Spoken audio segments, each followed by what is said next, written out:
Ryan Reynolds has become a hot commodity as of late with the success of Deadpool. It has launched his career to an A-list status. He seems to be following The Rock's approach that has worked great for The Rock and his protege, Kevin Hart. So excited! So excited! Overexposure, you say? What is that? These three actors seem to be taking full advantage of their popularity and cashing in, and who can blame them? Strike while the iron is hot, I say.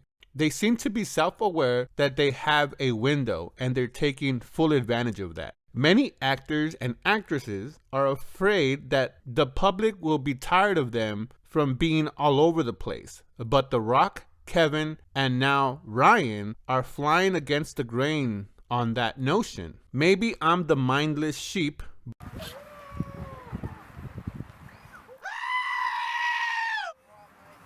But I enjoy all of their movies and projects, and I'll enjoy it for as much as I can. I think the secret is that they don't take themselves seriously and are extremely charismatic, and that shows in the projects they are in. Speaking of projects, Ryan Reynolds has a new movie on Netflix called The Adam Project.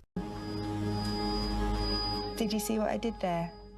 And like The Rock and Kevin Hart, they are fully embracing the Netflix brand and model, with all three having widely successful shows and movies on Netflix. The Adam Project is no different. I think to date, this is the most they have spent on a film, or at least it looks that way. It feels big budget movie. The fact that this movie feels like it should have been on the big screen, aka the theaters, is an indication of how much Netflix is going all in on the Ryan Reynolds brand. Likewise, it seems that Ryan Reynolds has found his director, as this is the second film with Shawn Levy that directed the widely successful Free Guy and will direct Deadpool 3. Shawn Levy has also had good success on Netflix, so it seems like a perfect match. This movie was a fun ride that I enjoyed fully. Super meta, but given the players involved in this film, it's to be expected. As I have said before, when I review movies with actors that have one style or a very similar style portrayals, you know what you are getting, so to expect something different is a fool's errand. This is Deadpool, plain and simple. But like I said earlier, if it ain't broken, don't fix it. The audience is the one that will judge if they like it or not, and we do like it a lot, it seems. I like it a lot. The plot is fairly straightforward and simple. Deadpool needs to go back and stop time travel from being invented, but accidentally goes back to 2022 from 2055, where he meets or comes in contact with his younger 12-year-old self. So Deadpool and Mini Deadpool need to work together to get Deadpool to 2018 to save Deadpool's wife, Gamora. But surprise, Gamora is in 2022 and saves Deadpool and Mini Deadpool, but before they have their happy reunion, a generic villain follows Deadpool.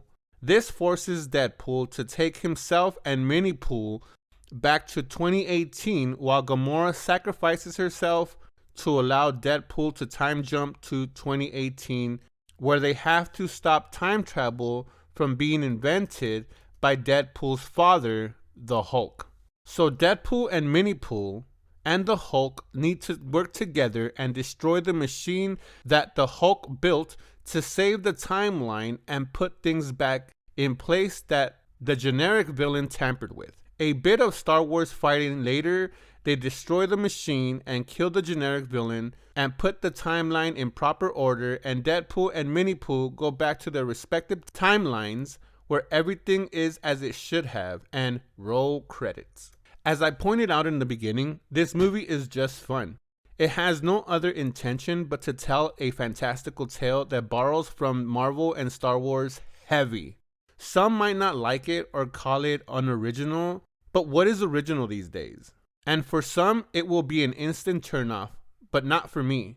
In a time where movies are trying to push agendas, this movie just wants you to order food and sit back and enjoy. Borrowing elements from the two most successful franchises, Marvel and Star Wars, and some of the actors from those franchises can cause you to imagine them in those universes, and it honestly takes you out of the movie. But the comedy and the pacing and the script brings you in, but I found myself going in and out. Also, this movie being very meta can turn some people off. But being a Ryan Reynolds film, you have to expect that. Don't think that is true? Deadpool 1 and 2 are super meta, and Free Guy, meta on steroids. So this was no different. From the Star Wars chase scene in the Ford Bronco, one of the most iconic scenes from Star Wars that has been duplicated hundreds of times.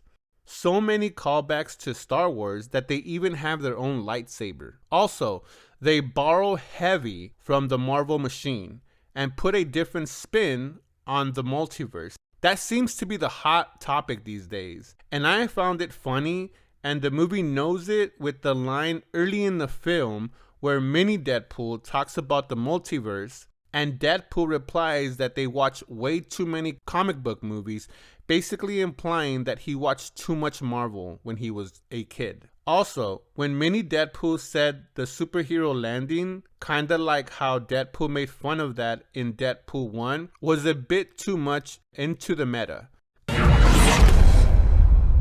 Superhero landing. Ever had your ass kicked by a 12-year-old nerd with an inhaler?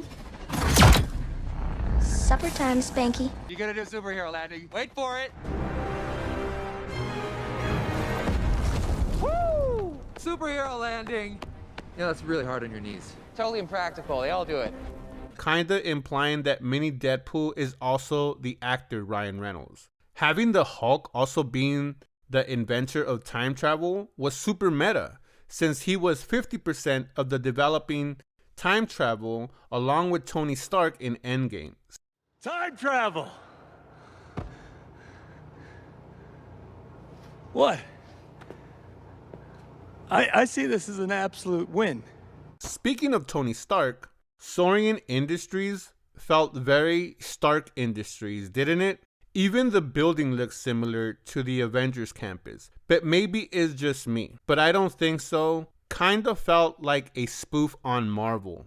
Honestly, this would be a great premise for a what if movie. What if the time travel that Tony created was the first domino to fall that led to a greater evil 100 years into the future? And the future Avengers need to go back and stop Tony Stark and the Avengers from developing the time travel and stop the Avengers. Sounds like a $1 billion idea for a movie. So Marvel, hit me up. Let's make those billions. Speaking of Marvel, this film uses a lot of old school music, and with it leaning heavy on Marvel elements and space travel, it feels heavy like a Guardians of the Galaxy movie. Also, having Gamora was a bit of an overkill. Deadpool, watch out, Star-Lord is going to kick your ass. Even Deadpool's spaceship felt like Star-Lord's Milano. Great graphics with a great story to tell, with again, great pacing, though the de-aging at times was pretty bad. But I laughed, I cried, and when a movie is able to do that, it has done a good thing. So for me, this movie gets an A rating. But those are just my thoughts. I would love to hear your thoughts down in the comments. And like always, that's a wrap.